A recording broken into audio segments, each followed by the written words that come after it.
Hello everyone, સ્વાગત છે તમારું ચેનલમાં। આજે આપણે બનાવીશું મેથી બેસનનું શાક।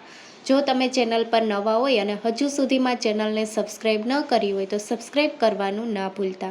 મેથી બેસનનું શાક બનાવવા માટે અહીંયા મેં એક પૂડી મેથીની લઈ લીધી છે અને ડાળી સહિત આ રીતે પાન આપણે અલગ કરી લીધા છે।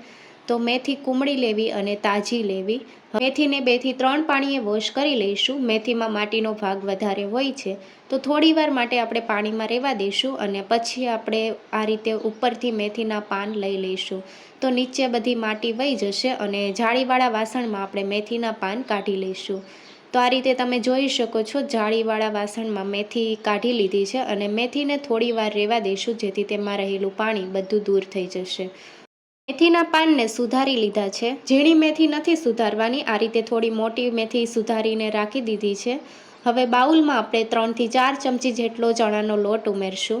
તો ચણાના લોટમાં આપણે 3 ચમચી જેટલું તેલ ઉમેરીને મોણ સારી રીતે મિક્સ કરી લઈશું। તો આ રીતે ચણાના લોટમાં મોણ દેવાથી ચણાનો લોટ જ્યારે મેથીના શાકમાં આપણે ઉમેરીએ તો ગાંઠા નહીં પડે। તો આ રીતે મોણ દઈ દીધું છે અને હવે ચણાના લોટને આપણે ચાળી લઈશું। તો આ રીતે ચાળણીમાં આપણે ચણાનો લોટ ઉમેરશું અને સારી રીતે ચાળી લઈશું જેથી ચણાના લોટના ગાંઠા દૂર થઈ જશે। તો આ રીતે એક સરખો ચણાનો લોટ તૈયાર થઈ ગયો છે, તમે જોઈ શકો છો। હવે આપણે આ ચણાનો લોટ શાકમાં ઉમેરશું તો ચણાનો લોટ સારી રીતે મિક્સ થઈ જશે। શાકનો વઘાર કરવા માટે નોનસ્ટિક પેનમાં 4 ચમચી જેટલું તેલ ઉમેર્યું છે।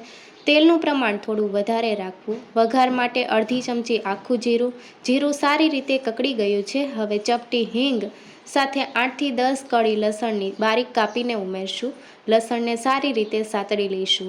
મેથીના શાકમાં લસણનો ટેસ્ટ બહુ સારો એવો લાગે છે એટલે લસણનું પ્રમાણ થોડું વધારે રાખ્યું છે।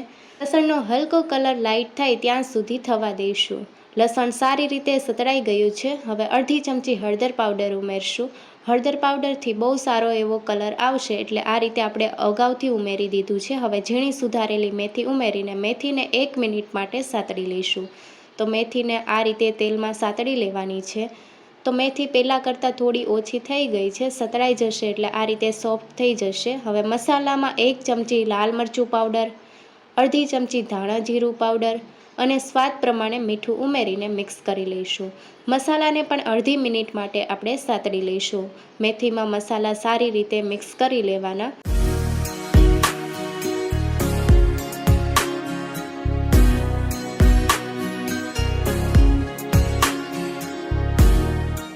મેથીમાં મસાલા સારી રીતે કૂક થઈ ગયા છે।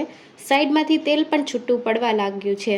મેથી સારી રીતે સોફ્ટ થઈ ગઈ છે પણ આપણે ચણાનો લોટ ઉમેરવાના છીએ એટલે 1/4 કપ જેટલું પાણી ઉમેરશું અને હવે મિક્સ કરી લઈશું। જો તમારે વધારે પાણી ઉમેરવું હોય તો તમે અડધો કપ જેટલું પાણી ઉમેરી શકો છો। પાણીને મેથી સાથે સારી રીતે મિક્સ કરી લીધું છે અને હવે ઢાંકણ ઢાંકીને 3 થી 4 મિનિટ માટે કૂક કરી લઈશું જેથી મેથી સારી રીતે કૂક થઈ જશે। મેથીને કૂક થતાં બહુ વધારે સમય નથી લાગતો। 3 થી 4 મિનિટ જેવું થઈ ગયું છે, ઢાંકણ ખોલી લઈશું। મેથી સારી રીતે થઈ ગઈ છે। હવે આ સમયે આપણે ચણાનો લોટ ઉમેરશું। હવે આ સમયે 3 થી 4 ચમચી જેટલો ચણાનો લોટ ઉમેરશું। ચણાના લોટમાં મોણ દીધેલું છે અને ચણાનો લોટ આપણે ચાળીને તૈયાર રાખ્યો છે એટલે આ રીતે મિક્સ કરી લઈશું। જો તમે એમનેમ બેસન ઉમેરશો તો થોડા ગાંઠા વળી જશે પણ આ રીતે ઉમેરશો તો ચણાનો લોટ સારી રીતે મિક્સ થઈ જશે। તો ચણાનો લોટ તમે જોઈ શકો છો સારી રીતે મિક્સ થઈ ગયો છે અને જો તમારે આ સમયે હજી થોડું પાણી ઉમેરવું હોય તો તમે 3 થી 4 ચમચી જેટલું પાણી ઉમેરી શકો છો। ચણાનો લોટ ઉમેર્યો છે એટલે હજી આપણે ઢાંકણ ઢાંકીને 3 થી 4 મિનિટ માટે થવા દઈશું। લગભગ 4 મિનિટ જેવું થઈ ગયું છે। ચણાનો લોટ પણ સારી રીતે કૂક થઈ ગયો છે અને તમે જોઈ શકો છો સાઈડમાંથી તેલ પણ છૂટું પડવા લાગ્યું છે। તો બેસન મેથીની સબ્જી તૈયાર છે। ગેસની ફ્લેમ બંધ કરી દઈશું। ખૂબ જ ઓછા સમયમાં અને રેગ્યુલર મસાલાથી આપણે મેથી બેસનનું શાક તૈયાર છે। મેથી બેસનના શાકને ગરમા ગરમ સર્વ કરીશું। તમે રોટલા અથવા ભાખરી સાથે સર્વ કરી શકો છો। જો રેસીપી ગમી હોય તો ચેનલને લાઇક, શેર અને સબસ્ક્રાઈબ કરો। Thank you for watching.